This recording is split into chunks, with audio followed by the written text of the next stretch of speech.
இன்றைக்கி காசி அல்வா எப்படி செய்கிறதுன்னு பார்க்கலாம்.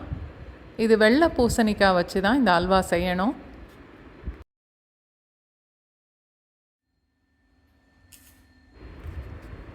இதே அளவில் 8 துண்டு பூசணிக்காய் எடுத்திருக்கேன். நல்லா கழுவிட்டு தோல் சீவி எடுத்துக்கணும். 1 கிலோ 300 கிராம் கிட்ட இருக்குது. எல்லா பூசணிக்காயும் கேரட் துருவுறதில் வச்சு நல்லா துருவி எடுத்துக்கணும்.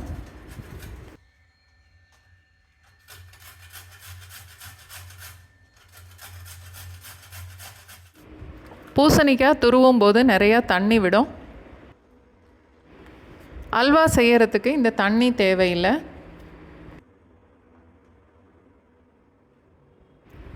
துருவின பூசணிக்காய் 6 கப் அளவுக்கு இருக்குது. எல்லாத்தையும் நல்லா அடிகனமான ஒரு பாத்திரத்தில் சேர்த்துட்டு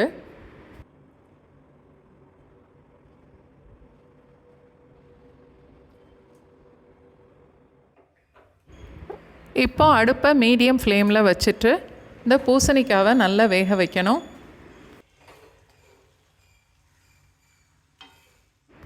தண்ணி எதுவும் சேர்க்க வேண்டாம். பூசணிக்காயில் உள்ள அந்த தண்ணியிலேயே அது வெந்துடும். அடிக்கடி கிளறி விட்டுட்டே இருக்கணும். பூசணிக்காய் கொஞ்சம் வெந்ததுக்கப்புறம் 1 டேபிள் ஸ்பூன் அளவுக்கு நெய் சேர்க்கலாம். அடுப்பை மீடியம் ஃப்ளேம்லேயே வச்சு வேக வைக்கணும். இந்த பூசணிக்காய் வேகிறதுக்கு 12லேருந்து 15 நிமிஷம் வரைக்கும் கூட ஆகும். இன்னும் 1 டேபிள் ஸ்பூன் அளவுக்கு நெய் சேர்த்து கிளறலாம். பூசணிக்காய் நல்லா வெந்ததுக்கப்புறம் 6 கப்பு பூசணிக்காய்க்கு 1 கப்பு சீனி சேர்க்குறேன். இது இனிப்பு அளவாக தான் இருக்கும். நல்ல இனிப்பாக வேணும்னா இன்னும் கூட ஒரு 1/4 கப் அளவுக்கு சீனி சேர்க்கலாம். சீனி நல்லா கரைஞ்சி வரும்போது இந்த மாதிரி கொஞ்சம் தண்ணியாக தான் இருக்கும். பூசணிக்காய் நல்லா வெந்ததுக்கு அப்புறம் தான் சீனியை சேர்க்கணும். சீனி சேர்த்துட்டா பூசணிக்காய் வேகாது. 1/4 டீஸ்பூன் அளவுக்கு உப்பு சேர்க்குறேன்.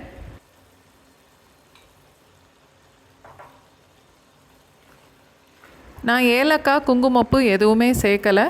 உங்களுக்கு வேணும்னா நீங்கள் சேர்த்துக்கலாம்.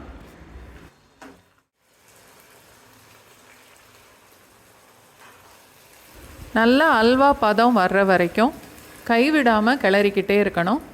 அடுப்பு மீடியம் ஃப்ளேம்லேயே இருக்கட்டும்.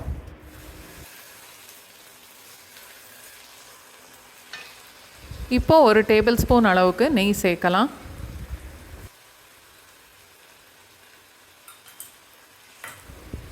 நல்லா கெட்டியாகி இந்த மாதிரி அல்வா பதம் வர்றதுக்கு 25லேருந்து 30 நிமிஷம் வரைக்கும் ஆகும்.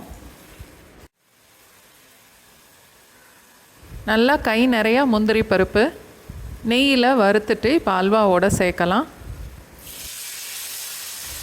முந்திரி பருப்பை சேர்த்துட்டு ஒரு 2 நிமிஷத்துக்கு அடுப்பில் வச்சு கிளறுனா போதும்.